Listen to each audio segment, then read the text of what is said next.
guys, welcome to this video. Today we are going to be talking about the murder of Joy Hibbs, and I'm going to be painting Ghostface from Scream and Shane Dawson in like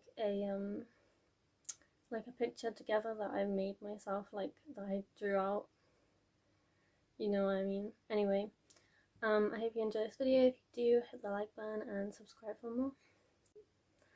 Also, I wanted to mention that there's like a jump in this video, like while I'm painting, like from it goes to like at the start of the painting to like way like far along, because I accidentally deleted like a really big part of the footage, and so it's just gonna jump in the middle of it. You're just gonna see the rest of it. So yeah, that was my fault. I accidentally deleted it somehow, but I hope you enjoy. On April 19th, 1991, 12-year-old David Hibbs arrived home at around 1:10 p.m. in Croydon, Pennsylvania, and made his way to the back door. He pushed the door open and was immediately hit by a cloud of thick black smoke.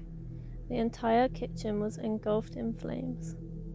Joy's Mercury Cougar was parked in its normal spot in the driveway, so David knew that his mother was home. Fearing that his mother was trapped inside the home, he ran into the front yard and screamed for someone to help him. One of his neighbors rushed over to see what was wrong, and David told him that his house was on fire and his mother was inside. The man tried to enter the house, but he was stopped by a wall of flames. He raced back to his home and called 911. It only took a few minutes for the Bristol Township Fire Department to arrive, but it was already too late to save Joy. Firefighters found her body on the second-floor bedroom. She had been burned beyond recognition. Paramedics delivered the heartbreaking news to David, who had been sitting in the back of an ambulance waiting for his father. Charlie Hibbs had raced home after one of the neighbors had called him at work to tell him his house was on fire. By the time he had arrived, the fire had been extinguished, but parts of the home had been reduced to charred rubble. When he learned that his wife hadn't made it out of the house, he collapsed into tears. Minutes later, his 16-year-old daughter, Angie, arrived home from school. Charlie was forced to tell her that her mother was dead. For the Hibbs family, nothing would ever be the same again. Officials initially believed that Joy had died accidentally in the house fire. They were startled when the coroner announced that they were dealing with a homicide. Joy had been strangled with a power cord and stabbed 5 times in her neck, chest, and abdomen. She was dead before the fire had been started. Joy's family was horrified when they learned the news. Joy had no known enemies, and they couldn't think of anyone who would have wanted to hurt her. They couldn't understand how someone could have entered the house and killed her in the middle of the day without any of the neighbors seeing or hearing something. Due to the condition of Joy's body, the coroner was unable to estimate her time of death. By interviewing family and friends, detectives eventually determined that she had most likely been killed between noon and 1 p.m. Charlie had a solid alibi for this time period, as he had been at work in Philadelphia. Investigators quickly eliminated him as a potential suspect in his wife's death.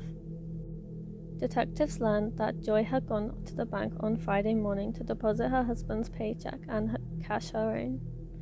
Surveillance footage confirmed that she had left the bank at 9:53 a.m. It's unclear if she went back to the house after this, but an hour later she was seen at a local grocery store. A receipt found in her car showed that she had checked out at the supermarket at 10:54 a.m. A neighbor saw Joy walking her dog around 11 a.m., suggesting that she had gone straight home after leaving the grocery store.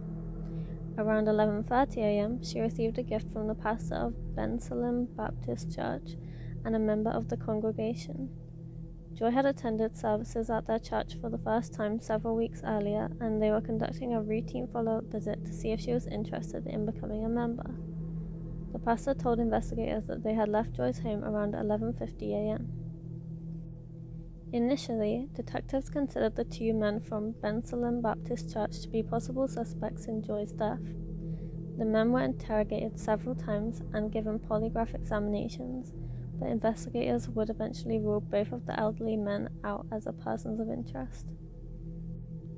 Two people who lived on Joy Street came forward and told detectives that they had seen a strange car parked in front of Joy's house on the day she was murdered. The dark blue car, described as a 1980s model Chevrolet Monte Carlo, had stood out because it had been parked about 3 feet away from the curb. The neighbors had noticed the car around 12:30 p.m., though they hadn't seen it arrive and never saw the driver. None of the neighbors saw the car leave, but they knew it was no longer there at 1 p.m. Detectives believed that the car likely belonged to Joy's killer. Although the Monte Carlo seemed to be a good lead, it was never found. There were rumors that the car might have belonged to a local dealer, but witnesses were adamant that his Monte Carlo did not match the one they had seen in front of Joy's house. Investigators struggled to come up with a motive for Joy's murder. They conducted hundreds of interviews and not a single person had anything bad to say about Joy or her family. They considered that it might have been a robbery gone wrong, as $70 in cash was missing from the home, but conceded that the money might have simply been burned up in the fire. It seemed an insignificant amount for such a violent crime. Charlie and Joy had been high school sweethearts and had celebrated their 18th wedding anniversary the weekend before Joy was murdered. Charlie described Joy as his best friend, and they spent almost all of their free time together. He noted that Joy had been the personification of her name, bringing joy all around her. She loved to fish, cook, and work in her garden, and the couple enjoyed going to flea markets on the weekends. Joy had been employed as a medical assistant in a local doctor's office, and he had told investigators that Joy was the best employee he ever had. She was adored by her co-workers and patients, and they had all been devastated by her death. Months later, patients continued to ask about her, and all of them hoped that her killer would quickly be brought to justice. Shortly after Charlie learned his wife had been murdered, he offered a $5,000 reward for any information leading to the arrest of her killer. Detectives received a number of tips after the reward was announced, but none of them led to any real leads. The investigation was hindered by the fact that the home had been set on fire. The fire appeared to have been started in David's bedroom, which is where Joy's body was found.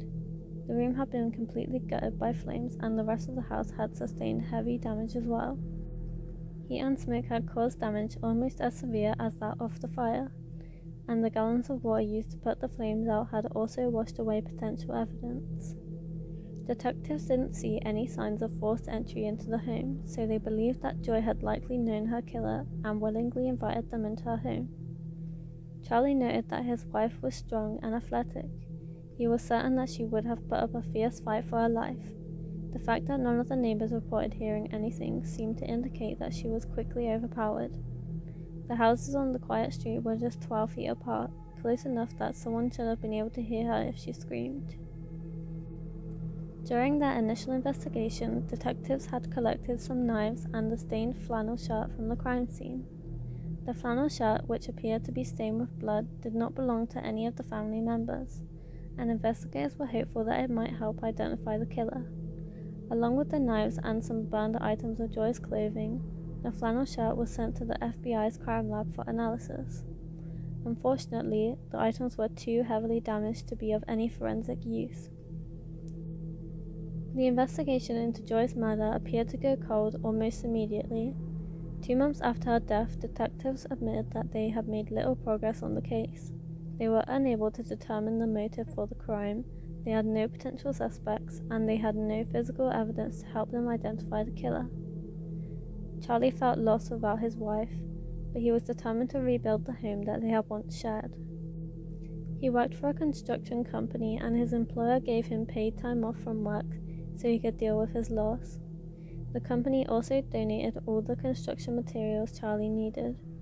He viewed the work as a form of therapy, but nothing could totally ease his pain. He sold the home a year later. Although he continued to live in Pennsylvania for the next 9 years, he never got over the loss of his wife. In 2000, he moved to the state of Washington. Joy's case was reviewed several times over the next 2 decades, but detectives were never able to develop any strong suspects. In 2014, the Bristol Township Police Department announced that they were going to take a fresh look at the case. Charlie was optimistic that they would finally be able to obtain justice for Joy, but the investigation went nowhere. Although detectives did develop a few new theories, they were still hampered by the fact that they had no physical evidence to connect anyone to the crime. The case was recently handed over to the Bucks County District Attorney's Office. It is considered an open and active investigation, but they have not developed any new leads. Investigators have stated that Joy's murder was an intensely personal crime. They believe she knew the person who strangled her. The fact that Joy was strangled with a power cord from her son's computer indicates that the killer might not have come to the home with the intention of killing her. Perhaps it was someone who was obsessed with her and grew enraged when she rebuffed his advances. Detectives remain hopeful that this killer will be identified, but without physical evidence, the case will likely go unsolved unless someone with information finally steps forward. Joy Hibbs was 35 years old when she was murdered in 1991. In 2021, Charlie decided to offer a new reward for information about his wife's death. He is currently offering $25,000 to anyone who can finally provide the answers needed to obtain justice for Joy. And an anonymous family friend is offering $25,000 as well. If you have any information about Joy's murder, please call Bucks County Detectives at this number and ask for Detective David Hanks.